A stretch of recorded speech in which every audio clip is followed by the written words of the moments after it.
Dobro. Ке говориме за поклонението, кое, како што Стот вели, е највозвишената, најблагородната, најголемата работа, дејност, активност кој човек може да ја врши. Да го обожува, да му се поклонува, да го слави Бог. Многу е важно. Нема ништо поважно тоа во животот и затоа е многу важно како да се поклонуваме, како правилно да се поклонуваме пред Бог. И бидејќи многу важно, имало и многу дискусии, многу спорови во црквата, из историјата, различните традиции христијански спореле кое поклонение е правилното, источното, западното. Денеска протестантските цркви продолжуваат да спорат и обично денес поделбите се меѓу современо и традиционално поклонение или служба, богослужба. И Господ Исус Христос дава одговор на тоа прашање, кое многумено го нарекуваат војна меѓу поклонениците за поклонението. Поклонението во суштина е славење на Бог и поклонениците кои го слават Бог во исто време и војуваат меѓу себе. За тоа кој поправилно го слави Бог. И Господ Исус дава многу краток, многу јасен и многу исцрпен одговор. Во само неколку збора. Поклонението или вистинското поклонение и повторно Јован го вклучува оно негово зборче деј, треба, мора да биде во дух и вистина. И интересно дека и овој одговор Христос го дава во контекст, во еден разговор со жена која исто така почнува дебата за тоа кој правилно се поклонува, ние самарјаните или вие јудеите. И во одговор на таа започната од жената, од самарјанката дебата, Христос вели, ни вие, ни ние, туку во дух и вистина е правилното поклонение. Ајде да се подсетиме малку за она што го прави Христос, тој разговор со самарјанката.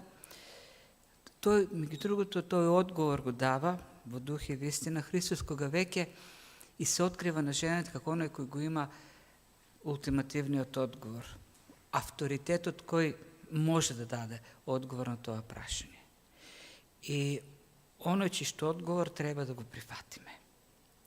Тоа што е поклонение, какво е поклонението.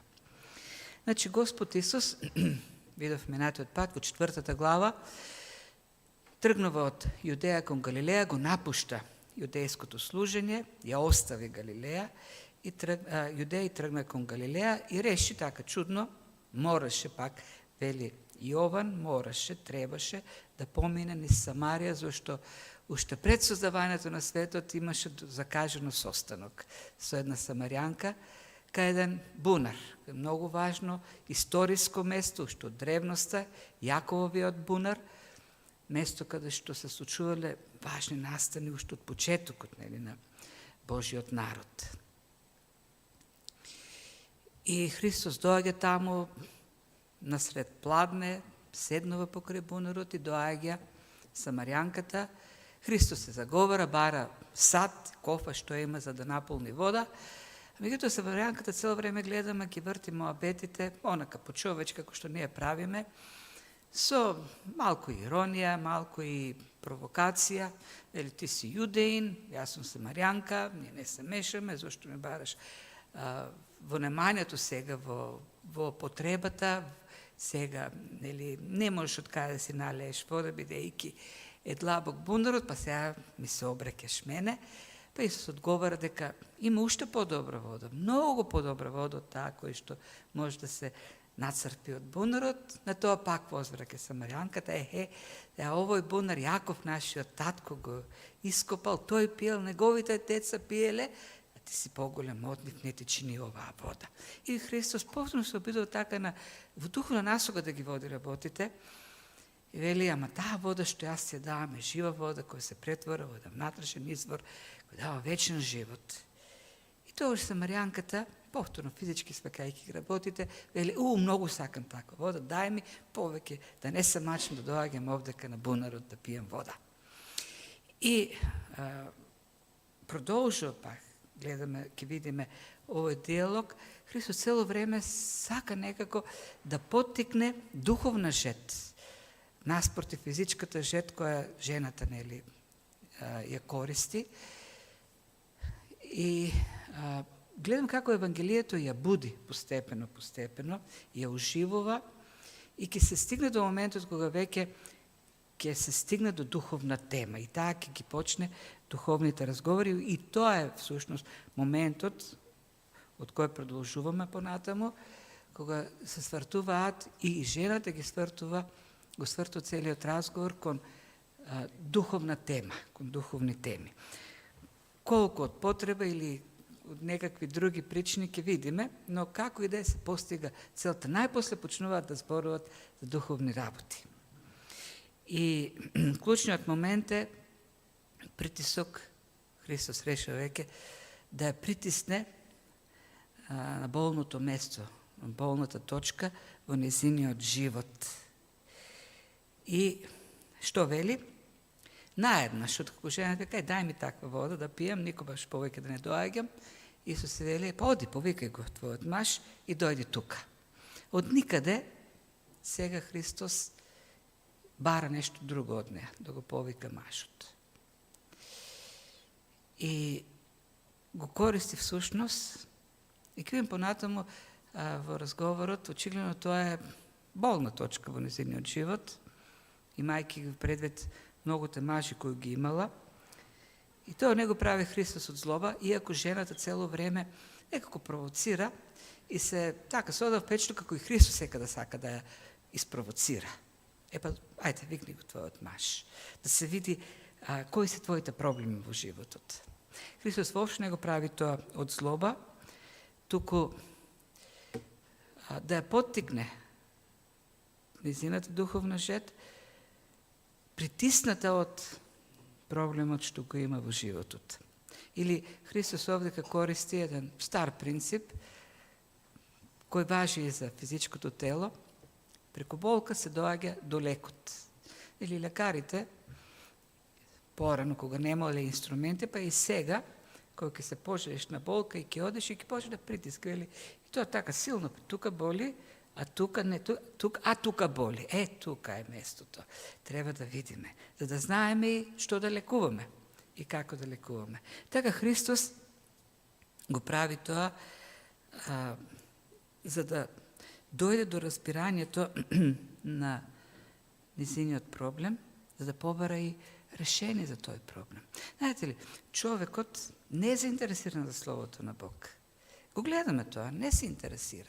Не се интересира зашто не е свесен за проблемот што го има. Не е свесен за болеста од која боледува.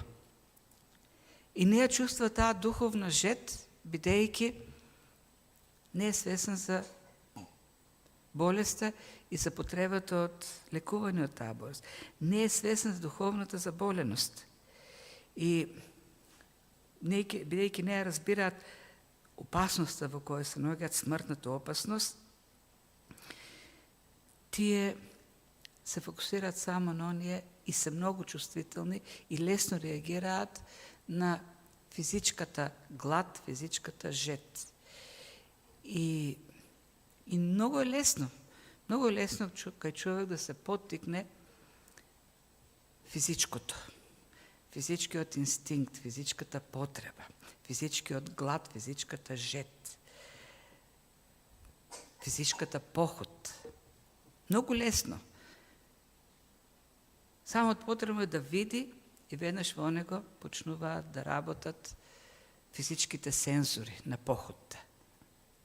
Многу лесно човек да биде многу лесно може да се предизвика човек да јаде.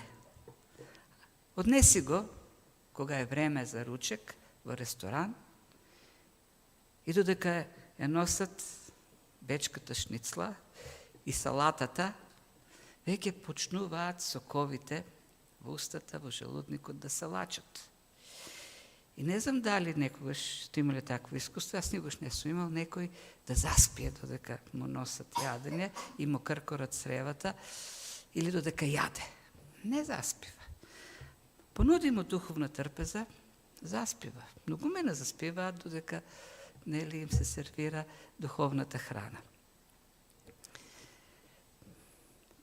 Проблемот е во неосознавањето на проблемот што го има човек. Треба да се предизвика таа духовна жет. А тоа се предизвикува со тоа така што ќе се притисне на болното место. И Христос тоа го прави овдека. Го прави не од злоба, не за да ја врати, не да се инати со неа, туку да ја донесе до тоа место, од каде што потоа очигледно ќе се сврти разговорот кон духовната жет или кон духовната тема која цело време сака да ја започне, да ја отвори. И затоа и рече: оди и повикај го твојот маж и дојди тука. И како одговара самарјанката на пакото барење на Христос? Многу кратко. Во нашиот текст 2 збора, во оригиналниот 3 збора. Нема маж. Ова трет пат четврти пат, кога самарјанката се вклучува во разговор, кога отвара уста да збори. Во претходните 3 реплики имаше 60 и нешто, 70 збора. Во првата реплика 9, во втората 17, 43 во вториот пат. И така. Но овдека на ова одговара само со 2 или 3 збора. Не и се збори, очигледно не и се збори на таа тема. Кажу само нема маж, без некоја дополнително објаснување. И Христос, не знаеме со каков тон се обраќа, не знаеме, не верувам дека имало провокација во тоа, и дури од зборовите што следат, во кој Христос ја открива вистината, што не сака жената да ја открие, има некакво пак лојалност. 2 пати вели: да, право зборуваш, не вели лажеш. Во нитој момент не го користи тој збор. А зошто ја криеш вистината? Право збориш. Прво вели: право кажа дека немаш маж, зашто 5 мина мажи си имал и ово што го имаш сега не ти е маж. Право рече.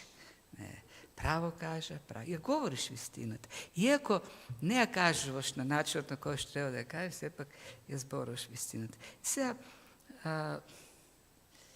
Христос многу пати гледаме во Евангелијата, знае да биде многу така директен и да ги каже нештата со многу така остар јазик. Например, кога одираше по самоправедноста на фарисеите, ги нарекуваше гробници варосани, суви коски, змии кои нема да го избегнат судниот ден и така натаму. Овдека не употребува таков речник. Јас мислам дека и тонот не е таков, дека е благ, дека не е строг, не е осудувачки, што би очекувале. Но ја изнесува вистината и вели: да, право кажа, имаше 5 мажи, а и овој сега не ти е маж. Што значи не ти е маж? Така многу начинот на кој што ја кажува работите Христос малку и ни отежно и нас работата, зашто не можеме да разбереме многу за незиното минато. Што значи тоа да имала 5 мажа и сега има некој, а не е маж? Ако денес го кажеше тоа, можевме да си помислиме, може би жена има за маж, зашто денес може и жена да биде маж на жената. Сигурно не е тоа, во древноста не е било така. Но како може некој да има маж, а да не е маж? И Христос овдека се надоврзува на претходните случаи. Во право си, ти си имала 5 мажи и сега и ова како и порано не ти е маж. Нешто не е законско. И тука би ни помогнало многу контекстот, културата, обичаите во древноста. Значи, во древноста жена не може да побара развод од маж. Jednostavno nema takvo pravo. Maž može da pobara, mažot ne bara razvod od ženата, тук jednostavno mažot se razvedova i pišува razvodno pismo i veli veke ti nema da si mi žena. Ženата ne može da го направи тоа.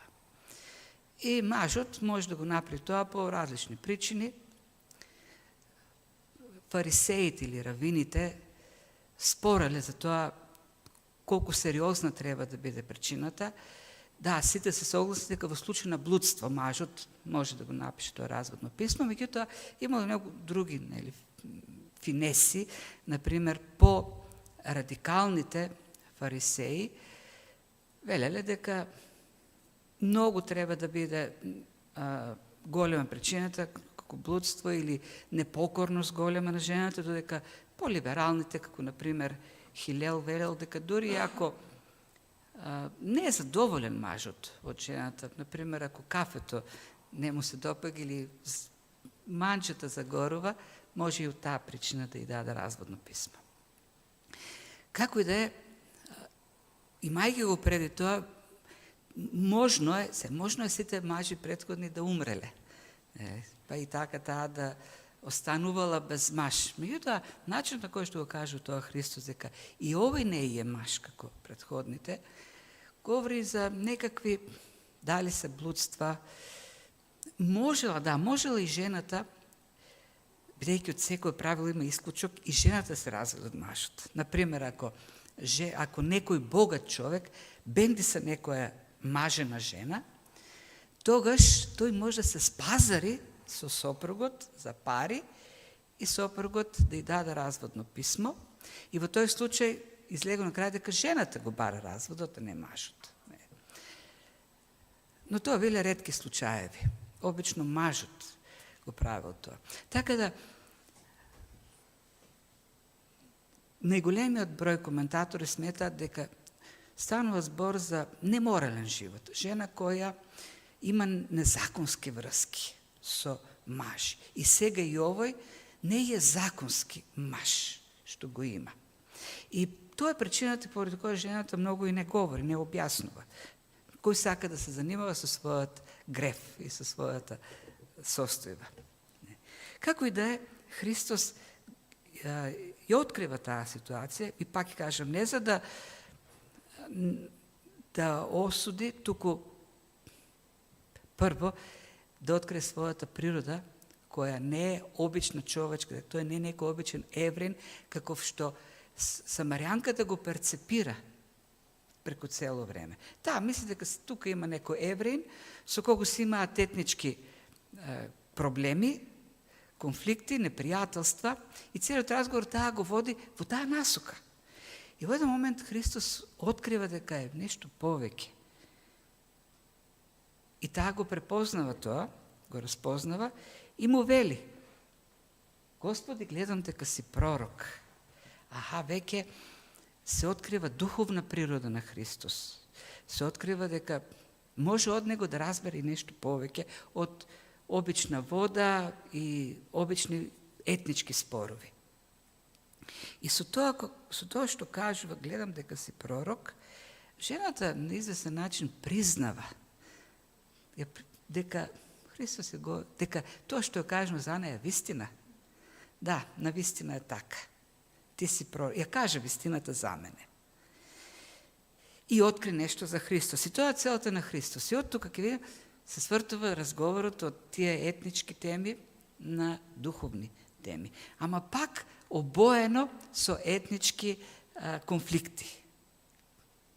Иако е духовна темата. Јасно осознава со кого си има работа. Знаете, интересно е, и пак јас сметам дека односот на Христос овдека има влијание за тоа, таа не побегна. Например, кога Христос си откри вистината, таа може да побегне. Може да почне се кара со него. Кој си па ти сега тука мене да ме осудуваш? Што се занимаваш ти со мојот живот? Има и такви луѓе, има и такви реакции. Жената не реагираш на таков начин. Не се скара на Христос, туку призна, да, вистина тоа што го рече. Јас сметам дека и осети таа топлина на Христос. Таа се буди духовно полека. Низиното срце оживува. Евангелието го прави тоа. Евангелието го буди човек. Ја создава полека духовната жет внатре. Но, во исто време, ние би очекували сега таа да рече, да, тоа е мојот проблем, ти си пророк, ајде да се занимаваме со мене. Кој е решението? Како да се спасам? Не, таа го пак го свртува, ја забушотува темата и вели, да, гледам дека си пророк, хајде да видиме сега твоето мислене каков е, твојот став. Еве, ние, самарјаните, се поклонуваме овдека, нова планина, тие седат во подножието на планината Геризим, а пак вие, евреите, се поклонувате на Сион, во Ерусалим. Едните велат нашето поклонение е правилно, тие таму велат не, нашето поклонение е правилно. И сега кога говориме за поклонение, не мислиме само на локацијата, зашто и самата форма на поклонение е различна. Додека самарјаните се држат само на 5 книги Мојсееви и она што е дадено на Мојсеј како правила за поклонение, и тоа они имале дури и храм изграден на Геризим, самарјаните во кој што го вршиле сето оно што треба да се врши како поклонение од законот. Евреите поради и другите книги, псалмите и останати работи, поклонението го прошириле, например, со царски псалми, во кои што при воцарување на цар му давале слава на небесниот цар. Имало псалми на поклоници, на оние аджи кои доаѓале на Пасха, на Педесетница, кон храмот и ги пееле тие како се вика, псалми на искачување. Така да нивното поклонение е малку поинакво од поклонението на самарјаните. Богослужбата во храмот е поинаква и ова прашање всушност ги вклучува и тие теми. Кој сега правилно се поклонува? Не е само локацијата, туку и целата форма на која тоа го прави жената. Ја свртува темата. Планината Геризим и местото каде што се наоѓаат не го негираат и како важност и како древност евреите, јудеите. Тие велат, да, тоа е важно место. Да, таму Авраам ја принесе првата жртва кога влезе во ветената земја. Да, таму Бог му даде ветување на Авраам за потомството. На тоа место каде што стојат, каде што седат. Таму Исус Навин ја принесе првата жртва кога влегува во ветената земја, народот кога почне да ја освојува. Таму беа дадени ветувањата на Јосиф, наследството и така натаму. Така да древноста, историската важност на тоа место е беспорно и за евреите. Меѓутоа самарјаните велат, древноста е најважна. Вие потоа сте се измислили нешто подоцна преку Соломон и го изместивте оваа важно место, си го префрливте таму во Ерусалим. Важно она што е најстаро. Знаете, секој сака колку што може подалеку во историјата, поголем настан да го представи како основа за својот национален идентитет. Она што се случило пред 1000 години. И тоа прашање го поставува овдека самарјанката. Сега, кој е во право? Спориме. Ти си пророк, гледам, и ти можеш да дадеш добар одговор. Знаете, го пренасочува муабетот од незината вина, бидејќи, знаете, полесно да се разговара за контроверзни теми, отколку да разговараме за нашите потреби. И ние обично тоа го правиме. Не говориме она што е суштината за нас и нашето вистинско поклонение кон Бог, нашата вистинска потреба. Ние се занимаваме со така теолошки теми, филозофски, колку што можеме повеќе да го пренасочиме вниманието од нас кон некакви абстрактни работи. Така прави и Самарјанката. Интересно е, Христос не ја упрекува за тоа.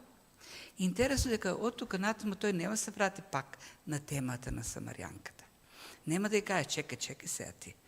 Не ми мати овдека вода, ајде да се вратиме на тебе сега пак. Ајде да видиме за твоите мажи. Ајде да видиме сега со кого живееш. Не го прави тоа. Зашто целта, Христос е постигна целта. Почнаа да говорат за нешто духовно. И овдека гледаме дека Христос не се поведува туку така кон теми. Тој си ја следи својот, и од ова прашање, тој успева да стигне пак до суштината на работите. Кое е вистинското поклонение?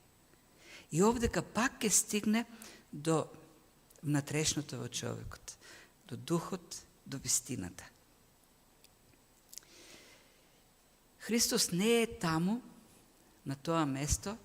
Жената е, како што се вика, нели, она скршена трска. И Христос вели, скршена трска, јас нема да ја докршам. Тој не дојде да ја докрша таа скршена трска.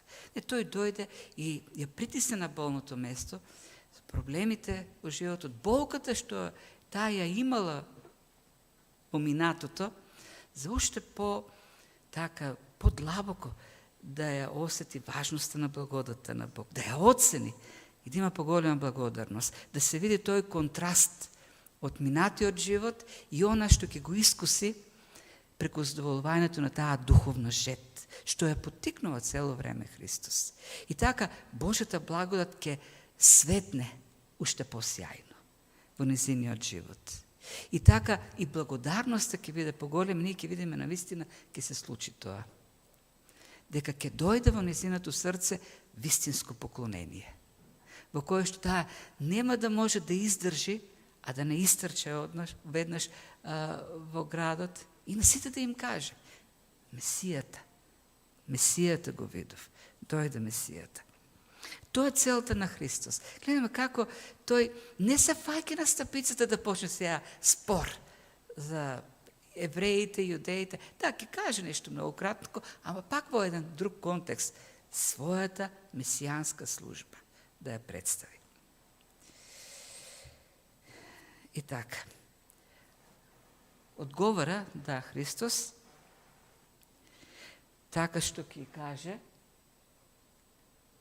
жено, верувај дека доаѓа време кога ни на оваа планина, ните во Иерусалим не ќе се поклонувате на Отецот. И сега тука, во една реченица, дава еден друг одговор, така некако како не го игнорира целосно прашањето на жената кој е во право.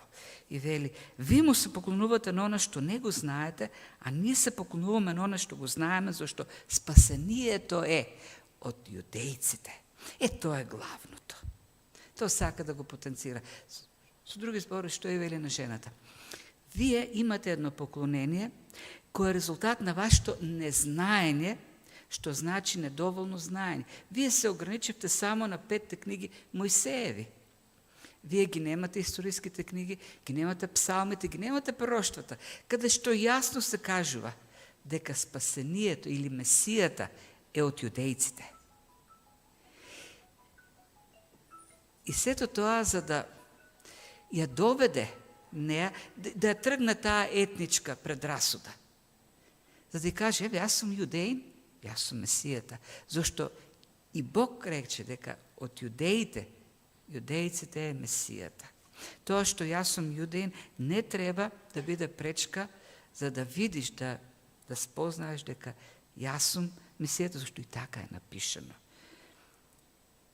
Ако го имаше, ако го знаеше Стариот Завет, јасно е кажано од кај доаѓа Месијата. Па дури и во Битие се открива на Јуда, во 49 глава 10 стих, нели, кон Јуда се обреке Бог: нема да се одземе жезлот на Јуда, ниту од бедрата негови, се дури не дојде миротворецот, кому ќе му се покоруваат народите. И тоа е пак едно месијанско, не е толку јасно, секако понатаму старозветните книги тоа многу појасно го откриваат. Така да, и пак овдека, кога некако се навраќа на прашањето на жената, Христос го прави тоа, не за да каже кој е поголем, туку повторно да го сврти вниманието кон себе, дека тоа е Месијата. Не. И основното што сака да го каже е дека во него поклонението не е ниту на Герезим, ниту на Синај, туку на Сион, туку е во дух и вистина. Два пати го повтора тоа, во дух и вистина. Иде време кога вистинските поклонници ќе му се поклонуваат со дух и вистина и на крајот пак завршува треба, мора, деј. Не може да биде поинаку. Нема алтернатива. Тоа е единственото поклонение во дух и вистина.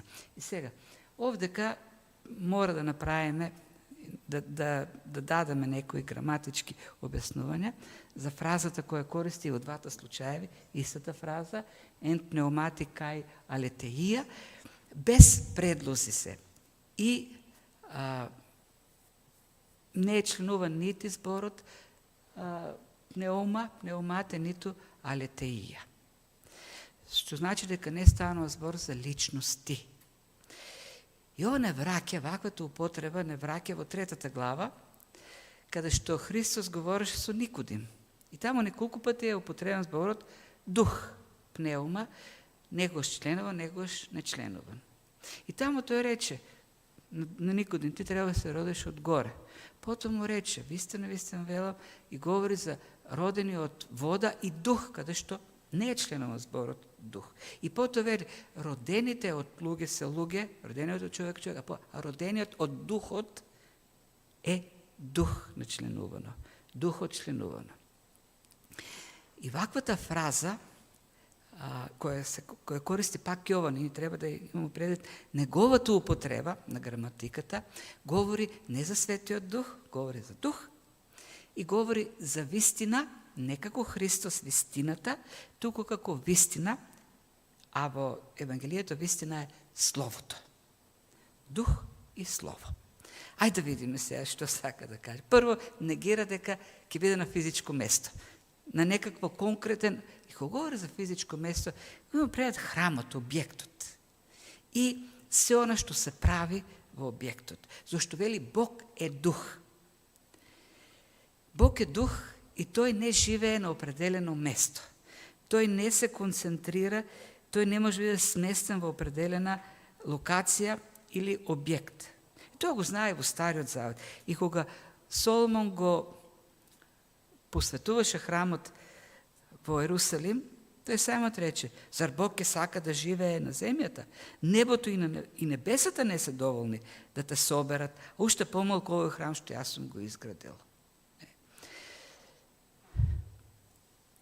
Поклонението не е на одредено место. И се тука треба да го имаме пред храмот и поклонението во храмот и се оно што е врзано со поклонението во храмот како неопходност која беше во Стариот Завет за да се подготви народот за доаѓањето на Христос. Се што е во Стариот Завет, се што е врзано со народот е подготовка за Христовото доаѓање, нели?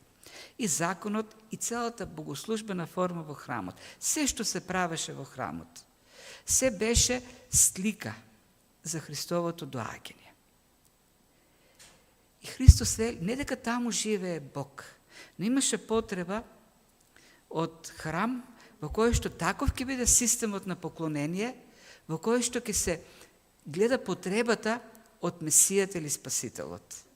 И кога Христос на крстот умре, во тој момент пишува, завесата одгоре надолу се искина. Она завеса која што го разграничуваше најсветото место од светилиштето и дворот на евреите. Две завеси всушност имало. В тоа место, таму каде што беше Божјата слава, и тоа многу символично се покажуваше, не можеше никој да влезе. Туку само првосвештеникот еднаш и тоа со крв требаше да влезе. И дури се случувало с првосвештеник да умре таму. поради недостойност или нека друга причина. Затоа и носел на себе звонци, кои тропале додека се движел и извршувал служење околу ковчегот и на ногата имало врзано јаже. И надвор чекале луѓе. И ако престанат звончињата, значи треба да го извлечат. И кога Христос умре, се искина завесата, се отвори достапот кон Божиот престол, Божиот ковчег, кој што не беше можен, бидејќи Христос го отвори тој достап, за да може човекот да доаѓа пред Бог. Без целиот тој систем, што беше како форма на поклонение препишан или поставен или задолжителен за луѓето. И потоа и храмот го снема воопшто. И Христос вели, готово, нема да има повеќе потреба од таков систем, нема да има потреба од свети места. Нема, и не каже, кога века каже крај таа форма завршува, тој не каже која новата форма. Не даде друга форма. И не гледаме која е другата форма во Новиот Завет. Но туку кажа не каде, туку како се извршува тоа поклонение. Не постои свето место. Знаете, тоа е нашата потреба.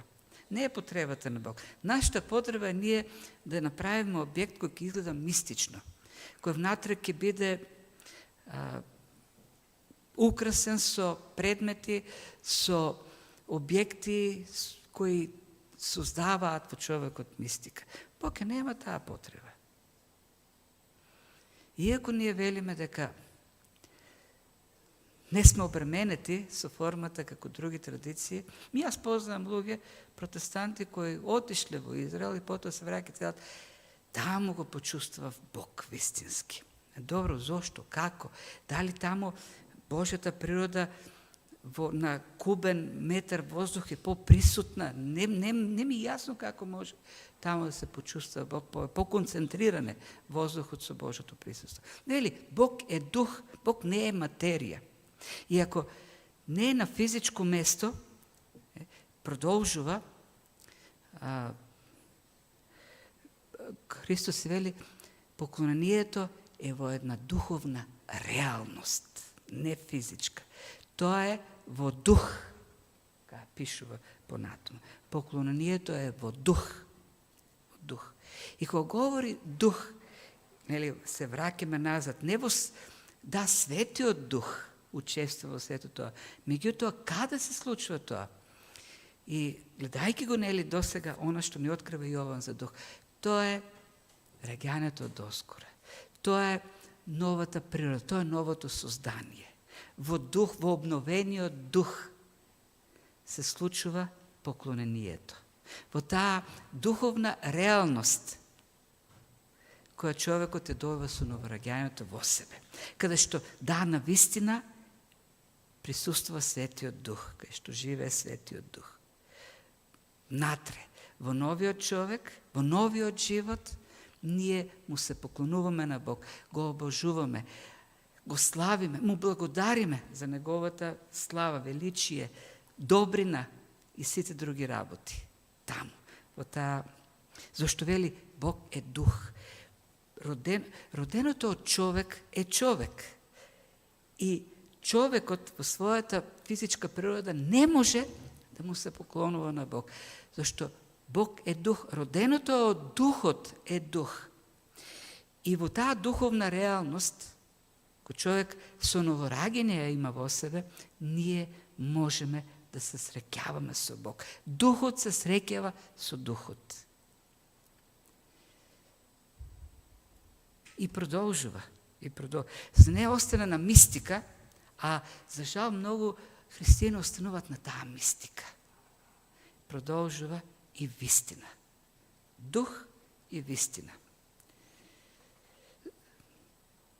Тоа поклонение внатрешно во дух, во исто време е разумно поклонение.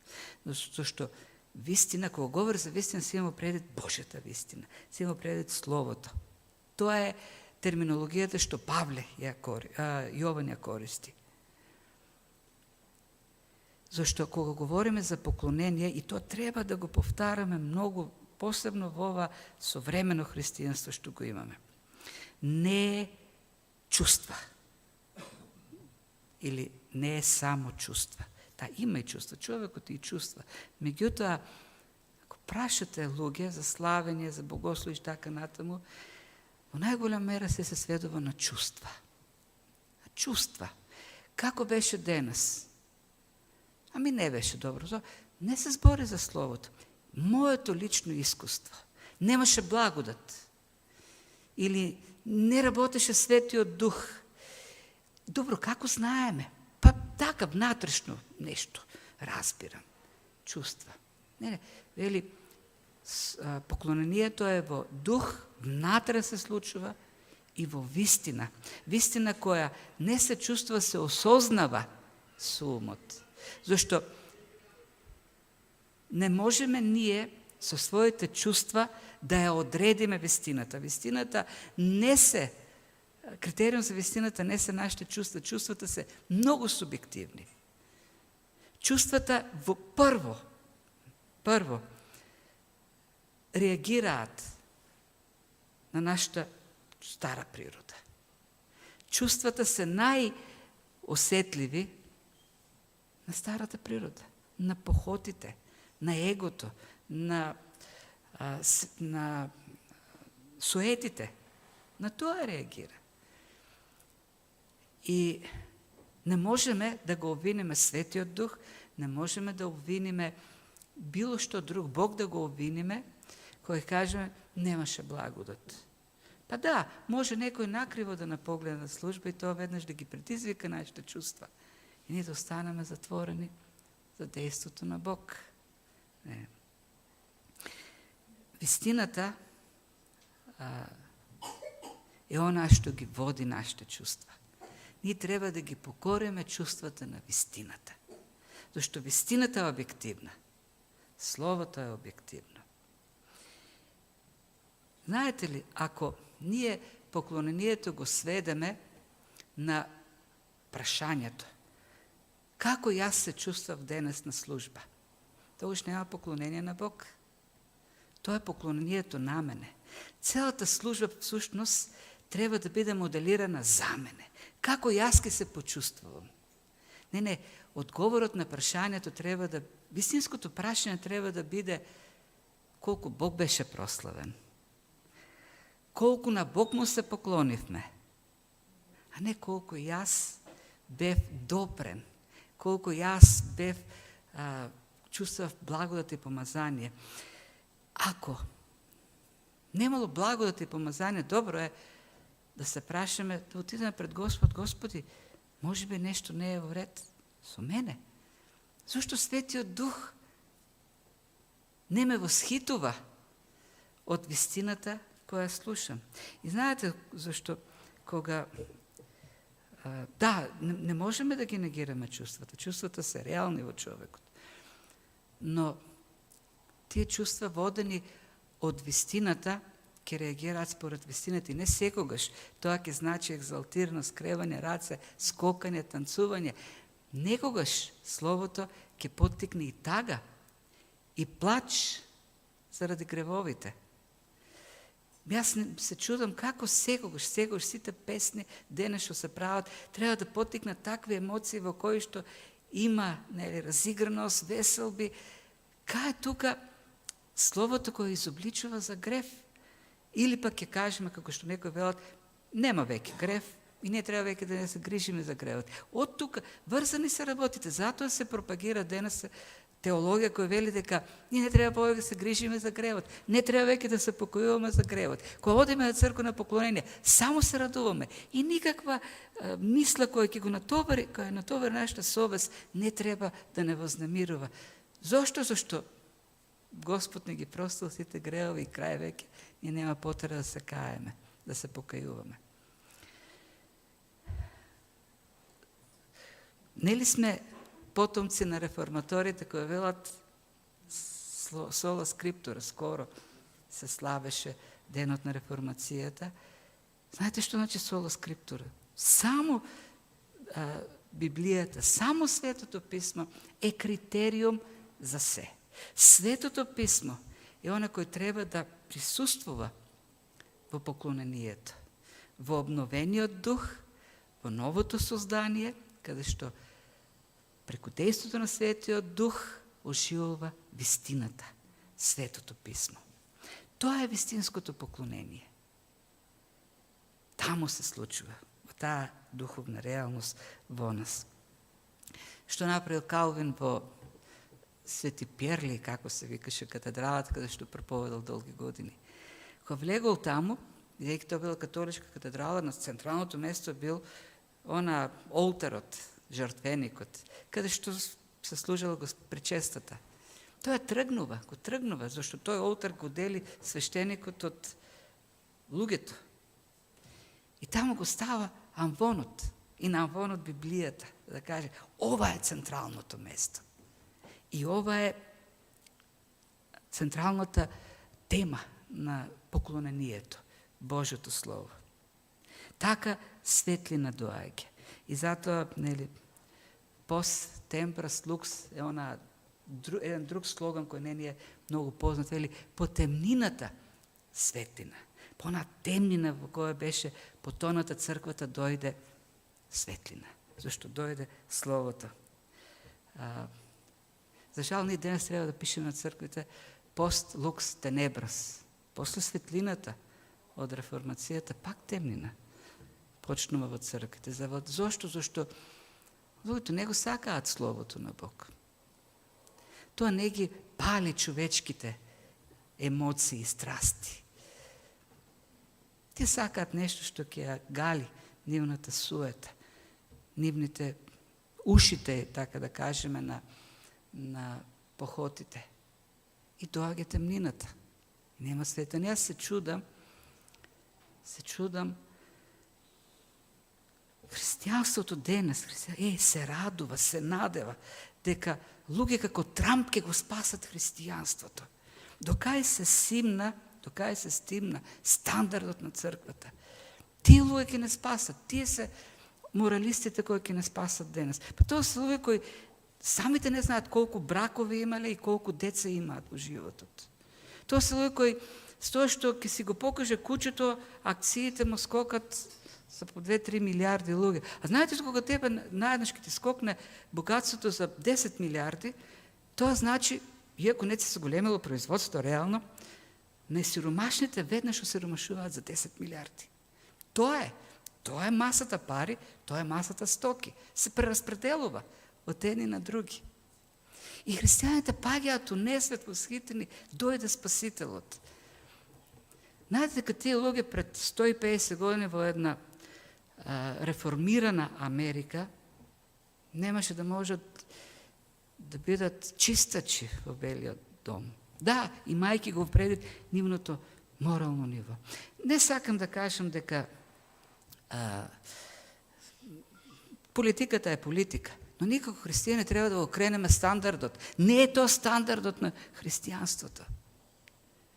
Не треба тие луѓе да не бидат модели, не.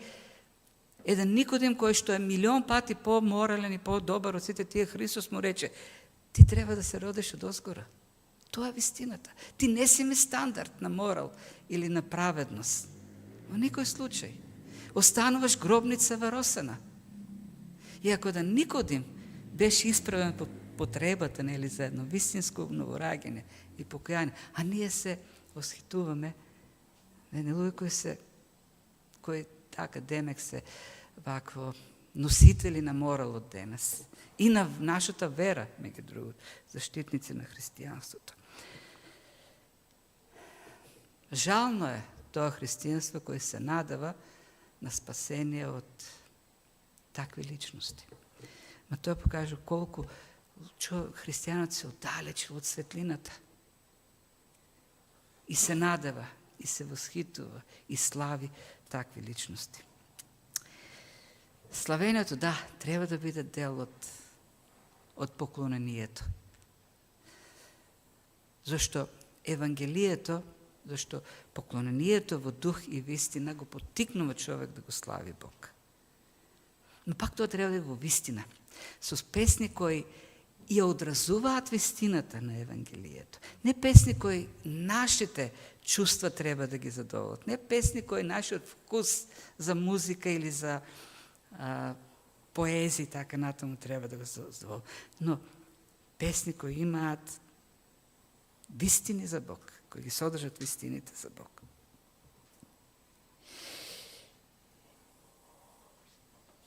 И тоа не само во црковната зграда, туку и насекаде.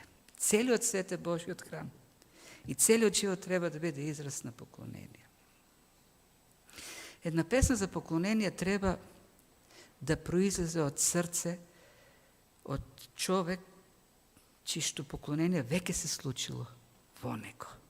И оттаму да извира. Јас не знам колку, сега ќе знам голем критичар денес, ама таа хиперпродукција на христијански песни, која е, меѓу другото, бизнес хиперпродукција, колку сето тоа е продукт на срца во кој се случило вистинско поклонение во дух и вистина. Може би да, може би не знам. Но во многу текстови кои ние ги пееме и ги гледам, ако некој човек дојде од светот, ние го знаеме контекстот, во кој што ни Христос, ни Бог не се спомнува, ќе си каже дека некој пее на неговата љубовница или обратно. Зашто има и такви текстови. Се пее за љубов, те љубам, а во нитој момент ти не разбереш дека тоа е Бог, за Бог се работи. Во дух и вистина треба да биде поклонението. Вистината е поврзана со Божјата слава, Божјото величие, Божјото дело. И тоа е во дух и вистина. И тука пак граматика. Предлогот N. Би требало тој предлог N да го има N пнеумати кај N алетеија. Меѓутоа, Јован го става предлогот N само пред пнеумати, што значи дека се однесува на двете работи. Заеднички е предлогот уште на почетокот. Ако оставеше предлогот и пред алетеија, тоа ќе бидат тие две раздвоени работи. И што прави Јован? Еден заеднички предлог за да покаже дека тоа е единство. Не може да биде раздвоено. Има ли вистина? Има дух. Има ли дух? Има вистина. Се стреми кон вистината. Ако е само дух без вистина, тогаш имаме на човек кој ќе биде мафтан натаму наваму од различни учења, човечки и емоции и се друго. Ако е само вистина без дух, тогаш имаме само една филозофија. Како што нели Бог вели на евреите, Христос исто им го кажува на евреите, овој народ се приближува до мене со устата своја и со устните ме почитува, а срцето негово стои далеко од мене. Нема дух, има само учење, вистина. Тие две работи се секогаш врзани. И кога имаме дух и вистина, кога имаме, кога сме родени од озгора, имаме дух, кога сме напоени со вистината, во Светиот Дух, тогаш ние се поклонуваме. Независно каде. Сеќавате на Павле и Сила во Филипи. Тие ослободи една жена од гатачки дух. И се налутија собствениците нејзини, зашто веќе не взимаа пари од гатањето, и ги неправедно ги осудија, неправедни обвинени изнесоа против нив, и Лука пишува и многу ги тепаа. Ама многу, пишува ги тепаа. Ги скрши од ќотек. Толку беа гневни. И кога ги скрши од ќотек, викна амбулантна кола да ги лекува. Не пишува, ги ставија во затвор. И тоа, затворите во тоа време биле никакви. Во подруми, камења, влажни, полни стаорци. Не само што ги ставија во затвор, во најтемното место пишува во затвор, во најлошата келија ги ставија. Ги болело, кичмите, се ги болело од ќотекот што го изеле. И кога ги затвори и ги ставија во окови, во клада, на таква незгодна позиција, тие почнаа да се жалат. Кај е сега духот? Кај е сега помазанието? Кај е благодатта? Нема рема? Не, пишува, почнаа да се молат и да го слават Бог. Нема клима, нема кафе, нема чај, нема кахон, нема пијана, немаше кој да ги поведе, немаше кој да ги охрабри. Почнаа да го слават Бог, зашто има дух. И вистината беше во нив. И излезе од нив славењето. Она што се очекува на една служба, она што христијанот треба да го очекува на една служба, кога доаѓа, е слово. Слово кое произлегува од Божјото слово, вистината. Слово кое е резултат на подготовка. Подготовка во молитва, едно одговорно, посветено изучување, во духот секако, во општене со Бог, во поклонение со Бог. Самата подготовка на проповедта е поклонение. И луѓе во црквата верни кои исто така во поклонение пред Бог, во молитва ги подготвуваат своите срца за да има поклонение во дух и вистина. И едно собрание, едно поклонение не треба да очекува ништо помалку од тоа и ништо повеќе од тоа. Тоа е вистината.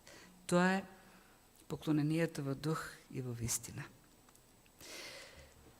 И не само Павле, полна историјата на христијанството со луѓе кои, верни луѓе кои били убивани, жестоко убивани, екзекутирани, а тие со песна, со славење си заминувале.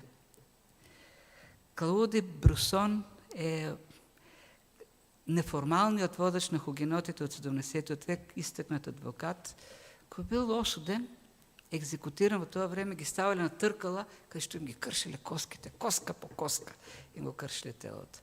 Знаете ли како умрел? Пејки го 34-тиот псалм. Така умрел човекот. Славејки го Бог. И тоа го кажува, ова го кажува, ајде да се вратиме на Самарјанката. Во дух и вистина. Ке дојде време. Во дух и вистина. И Самарјанката вели, разбира веќе, во дух и вистина, ти збориш за Месијата. Самарјанката доаѓа до темата за Месијата. Кога завршува, нели, Христос вели за Спасителот. Спасителот ќе дојде од јудејците. И Самарјанката вели, сум чула дека ќе дојде Месијата. Нели? И тој ќе ни каже,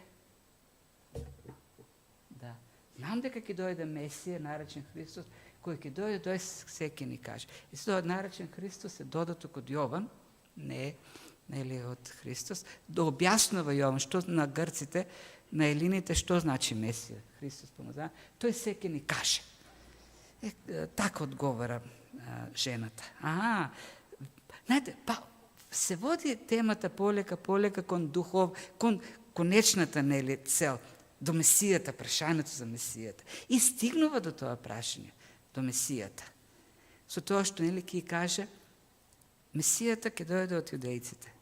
И тоа моментот во кој што паѓа превезот пред низините очи, кога Христос ќе рече, јас сум. Оној со кого цело време збориш, оној со кого ти се расправаше, оној со кого ти го провоцираше и така. Јас сум Месијата. Јас сум оној што го очекувате. Јас го имам ултимативниот одговор на прашањата. И паѓа превезот од пред низините очи, наеднаш. И што прави таа? Тука ќе прескокнеме некои стихови, кои следниот пат ќе ги разгледаме. Во меѓувреме, тука некаде веќе си учениците дојдени. Од пазарење, од супермаркетот, полна кошница со храна, донеле за да јадат. Не јаделе сигурно од претходниот ден. Што се случува? Пишува дека жената, жената истрчува и остава кофа или ведро, што имала со себе, стомна. И остава таму. До таа мера во неа проработува таа жет духовна. Такво откровение добива и тоа веќе незиното поклонение. Не е важна таа вода. Таа дојде да наполни вода. Се врати без вода. Без физичка вода се врати во градот. Истрча во град да им каже, овој ми кажа се што сум направила. И тоа зборачно направила се што сум сторила во животот. Не што ми сториле мене, неправди и така натаму. Не како ме оставале мажи, ја што сум направила се. И вели, да не е тој Христос. Туку ствари не е да не е тој Христос. Ама може ли да не е Христос? Не е можно тој да не е Христос. И потоа ќе им кажа, дојдете, видете, сами уверете се дека тоа е Христос. Тоа е поклонението на жената. Како кога Христос, и тука Христос се објавува со јас сум, или она полна форма его ими, која е умилена за Јован, кој не е вообичаена граматичка. Така не се изразуваат луѓето со полната фраза, само ими, сум, без личната заменка јас. И овдека Христос ја користи целата форма, јас сум, его ими. Она иста форма која во Септуагинтата Јахве ја користи за себе. Јас сум. Јас сум тој кој што сум. Тоа е Јахве, тоа е етимологијата на зборчето јас сум. Јас сум оној што сум. Јас сум. И кога се открива така пред жената, а на жената е петте книги Мојсеев, петокнижието, делот од Библијата, малата Библија што имаат самарјаните, го препознава авторитетот. Тој е Јахве. Јас сум. И оди да им каже на сите, јас сум. Тоа е спасителната вера. Кога човек ќе се сретне со Христос, со Спасителот. Спасителот на светот дојде од јудеиците. Јас сум. Тоа е оној на кого му должиме слава, чест, почит, поклонение, се нему му должиме. Знаете, и Откровение го открива Христос на истиот начин. Има две поклоненија, и тоа е нашето поклонение, кое ќе продолжи во вечноста. Поклонение на Отецот, поклонение на Синот, кое исто. Во 4 глава се поклонува мноштвото на Отецот, вели, достоен си Господи да ја примеш славата, чест и силата, зашто Ти си создал се и според Твојата воља постои се и создадено. И потоа во 5 глава, 12 стих, малку понатаму, истото мноштво пее, достојно е закланото јагне да прими сила и богатство, мудрост и мог, чест, слава и благослов. Тоа е поклонение во дух и вистина. Тоа кога новиот живот во нас заживее, во благодатта и свети и действото на Светиот Дух. Кога е оживеана вистината во нас, тоа се случува спонтано. Не принудно, туку со радост. И навистина нема нешто поблагородно, нешто поголемо кој човек може да го прави на земјата, тоа да му се поклонува на Бог, како што почнавме на почетокот. Затоа сме создадени, впрочем, да му се поклонуваме на Бог. И ако сакаме навистина да му се поклонуваме подостојно, треба да го познаваме повеќе и повеќе. Во дух и вистина, да растем во тоа познание. Вистината се повеќе да го преобразува нашиот нов живот што ни е даден во Христос. Во познавањето на Бог се повеќе ќе ги откриваме неговите величествености, неговата слава, неговите добрини, неговата благодат. И се повеќе копнееме да го славиме, да му служиме, да го величиме. А се почнува со средбата внатре. Преку новораѓањето, кога ќе бидеме родени од Духот, ќе станеме Дух и така ќе дојдеме во обштение со Бог. А за тоа треба средба со Христос. Христос како Спасителот на светот. Христос како оној кој отиде на крстот за нашите греови. Како жената треба да дојдеме пред Него ослободени од сите тие човечки товари што ги имаме, на емоциите, во разумот, со вера да дојдеме пред Него, како кон Спасител, како кон Господ, и Тој ќе не го даде. Тој Дух, Тој ќе заживее во нас и вестината ќе почне да работи. Ќе ни ги отвори очите, ќе го симне превезот и ќе дојде тоа поклонение. И ќе исполниме суштината за која што и сме создадени. Да бидеме поклоници на Бог, кои нема да се војуваат меѓу себе, туку ќе гледат кон Него и ќе се поклонуваат во дух и вистина. Амин. Ајде да се молиме. Татко Небесен, ние доаѓаме пред Тебе да се поклониме и да Ти благодариме за се што си направил за нас. Ти благодариме за тоа што Ти си го тргнал слепилото од пред нашите очи. Ти благодариме за тоа што ни се откри, за тоа што го прати Твојот дух во нас, да го почне да го работи тој процес на будење, на оживување, на воскреснување, на ослободување од темнината и не исполни, Господи, со живот, нов живот. Не спаси од осудата, не спаси од казната и не доведе во Твоето присуство. И се молиме, Господи, нека нашите срца обновени, новородени, тие нови срца да копнат уште повеќе за вистината. Да растем уште повеќе во познавањето, за да Ти служиме, да се поклонуваме пред Тебе. Не само овде, туку насекаде во нашиот живот, во дух и вистина. Се молиме, Господи, нека светлината да огрее во црквите. Те молам, не дозволувај ние и Твојот народ да се задоволува со нешто помалку од Твоето Слово. Не дозволувај, Господи, поради мрзата или своите човечки похоти, поради грешната природа во нас, да ја затвараме Твоето уста која извира Твојот глас од Словото, туку да се посветуваме секојдневно сите во молитва, во Слово, во проучување, да растеме така во познавањето и да се поклонуваме вистински во дух и вистина. И ние се молиме и за нашиот народ кој тоне во темнина, во суеверие, во стравови, во инат, во незадоволство, во горчина.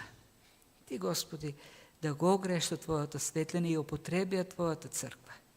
Да извршиме, Господи, Твојата задача, мисијата што си ни ја дал. Да трчаме како жената, Господи, и да повикуваме кон мисијата. И тамо, Господи, во Твоето присуство да го наоѓа спасението. Се оставаме во Твоите раце и се молиме, прими го нашето недостојно поклонение, така што Ти преку Духот ќе не поттикнуваш кон вистинско поклонение во дух и во вистина. Во Христовото славно име се молиме. Амин. Амин. Ајде.